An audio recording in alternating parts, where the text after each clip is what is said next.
আচ্ছা, তোমরা কোনোদিনও বন্যা দেখেছো? এটা ছিল পাঁশকুড়া। আমি, বাবা, দাদা, মা সব একসাথে গাড়িতে ফেরার সময় বন্যা খালি দেখো।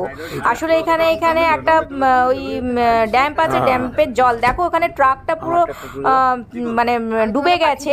আমাদের গাড়িটা মানে কি যে অবস্থাভাবে পের করেছিল না, জাস্ট মনের জোরের উপর দিয়ে আমরা গাড়িটাকে পের করানো হয়েছিল। মানে আমাদের সেদিন ভাগ্যটা হয়তো সাথ দিয়ে দিয়েছিল। মানে দেখো চতুর্দিকে জলটা একদম পুরো ডুবে গেছে, ওই ড্যাম্পের জল নাকি ছেড়ে দিয়েছে। এবং এখানকার মানুষদের কি অবস্থা, আমি তো খালি চিন্তা করছিলাম এই মানুষগুলো থাকবে কেমন করে এবং তারা আছে কেমন করে। কিন্তু বাবা বললো না, ওরা সবাই বেরিয়ে গেছে, ওখান থেকে রেস্কিউ যারা উদ্ধারকারী তারা ওখানে পৌঁছেছে।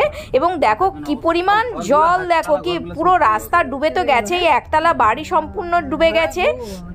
কিন্তু কি আর করা যায় বলো, মানে এটাও একটা মেনে নিতে হয় কি সবাই বাড়ি ছেড়ে বেরিয়ে গেছে। আমি এই